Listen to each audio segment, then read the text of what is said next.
अभी देखो हमारे यहाँ कल शाम को कश्मीर में पहलगांव में कल हमारे अपने देश में 26 लोगों की निर्मम हत्या कर दी आतंकवादियों ने। नए शादी के जोड़ा घूमने गए थे, वहां वादियां देखने गए थे, पर वहां पर पति पत्नी गए थे, नया विवाह था, पति को मार दिया, पत्नी वहीं रो रही है। 26 लोगों को आतंकवादियों ने मार दिया, निहत्थे लोगों को जिनका कोई कसूर नहीं था। और सुनो, मारने के पहले पूछा कि तुम्हारा धर्म क्या है। मुसलमान हो तो नहीं मारा, पर हिंदू है तो मार दिया। हिंदू देखो दया का भाव रखता है, पर मुसलमानों के भीतर तनिक भी दया नहीं है, तनिक भी करुणा नहीं है। जाति धर्म पूछ पूछ के मार दिया। इसलिए कहता हूं कि दया मैं पहले भी कह चुका हूं कि इतनी दया ना करो कि बहन बेटियों को मरना पड़े। इसलिए कहता हूं कि अपनी बेटियों को झांसी की रानी बनाओ, अपने बच्चों को आप फौलादी बनाओ, हर परिस्थिति में लड़ना जाने। लड़ना पड़ता है साहब, लड़ना जरूरी है। अर्जुन को भी लड़ना पड़ा। भगवान राम तो भगवान थे, पर भगवान को भी लड़ना पड़ा रावण से। बोलो हाँ। हनुमान जी को भी लड़ना पड़ा। बोलो हाँ। दुर्गा मैया को भी रक्त बीज से लड़ना पड़ा। फिर दुर्गा को लड़ना पड़ा, काली को लड़ना पड़ा, महाकाली को लड़ना पड़ा। फिर तुम्हारा काम बिना लड़े हो जाएगा। इसलिए लड़ना भी जरूरी है राष्ट्र के लिए, देश के लिए। ऐसी निर्मम हत्या कर दी इन आतंकवादियों ने। सुनने में आया है कि पाकिस्तानी थे। आतंकवादियों को पनाह देने वाला कौन है, यह भी एक विचारणीय विषय है। हम तो कहते हैं कि देखो ऐसी घटनाएं ना हो, इसके लिए बहुत आवश्यक है एक बड़ा निर्णय लेना कि जो पीओके है, जो पाकिस्तान ने हमारी कश्मीर को अपने कब्जे में ले रखा है, वहां की जनता बड़ी परेशान है। इसका बदला यही है कि हम अपना भारत का वह हिस्सा वापस ले लें जो भारत में था। यही इसका बदला है। और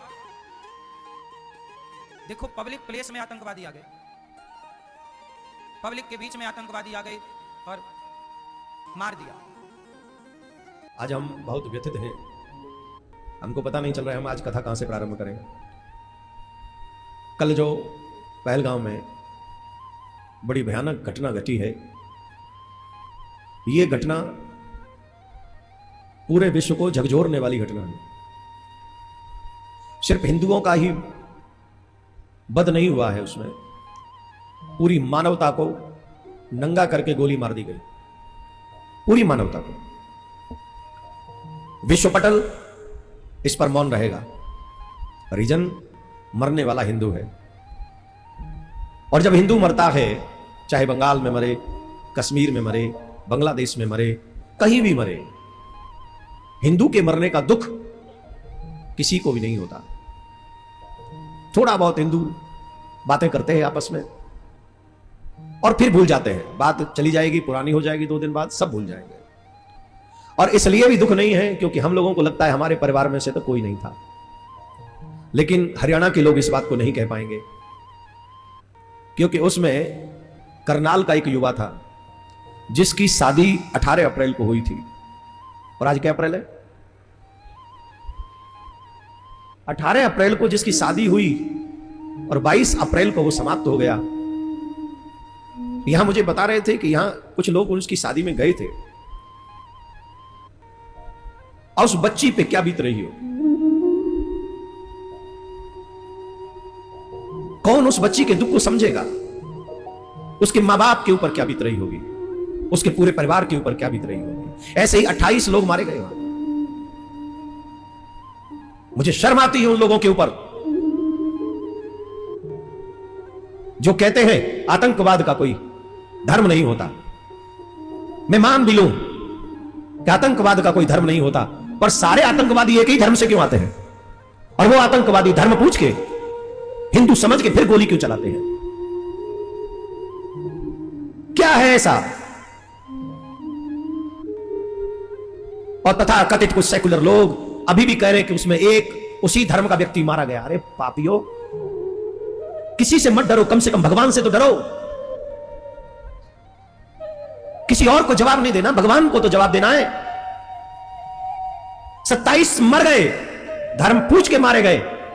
जिसका पति मरा, उस बच्ची ने इस बात को बताया कि पूछा गया तुम कौन हो, कलावा देख के मारा गया, कपड़े उतार के देख के रीचेक करके मारा गया, और उसके बाद भी कहते हो एक मारा गया।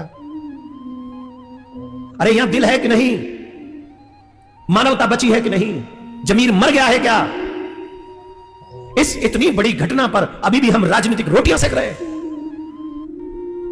नहीं, अब बुद्ध की नहीं, अब युद्ध की आवश्यकता है, और ऐसे लोगों को मुंह तोड़ जवाब देने की आवश्यकता है जो अपने आप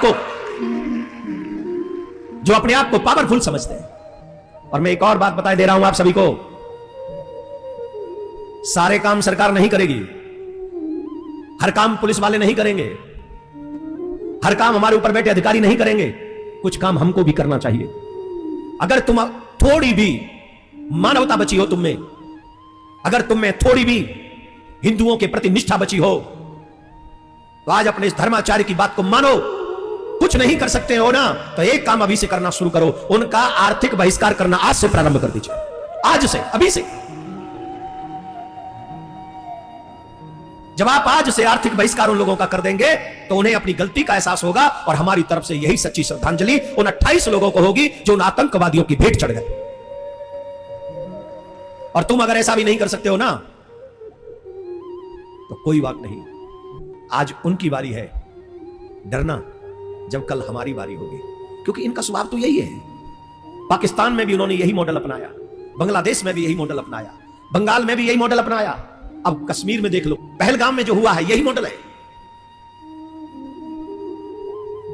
वो हमें मिटा रहे हैं, वो चुन चुन के मिटा रहे हैं, नाम पूछ पूछ के मिटा रहे हैं, धर्म पूछ पूछ के मिटा रहे हैं, और हम लोग भाईचारा निभा रहे हैं, भाईचारा निभा रहे हैं। 28 लोग भाईचारे की बलि चढ़ गए। फिर से ये भाईचारा तभी तक निभाया जाएगा जब तक ये वहीं निभाया जाएगा जहां वो कम है और हम ज्यादा, और जैसे ही उनकी संख्या बढ़ेगी, जहां उनकी संख्या होगी, हम रहेंगे भाई और हम ही बन जाएंगे चारा। आज मन बहुत अशांत है, अब कुछ बोलने का मन नहीं कर रहा। क्या बोलें, कितना बोलें, किसको समझाएं? अरे कोई सो रहा हो तो उसे जगा दें, और जो सोने का नाटक कर रहा हो उसे कौन जगाएगा? उसे भी जगाया जा सकता है जिसको जमीर का ज्ञान ना हो, लेकिन जिन्होंने अपना जमीर मार ही लिया हो उन्हें कौन जगाएगा? मुझे तो हर सनातनी अपना लगता है, किसी एक को भी चोट पहुंचती है तो डायरेक्ट चोट यहां लगती है। मन करता है दहाड़ मार मार के रहूं, उस व्यवस्था पर रहूं जिस व्यवस्था ने उस समय भी हमारे साथ अन्याय किया था और आज भी हमारे साथ लगातार अन्याय कर रही है। वही व्यवस्था, झूठा पर्दा डाल दिया गया भाईचारे का, भाईचारे का, भाईचारे का।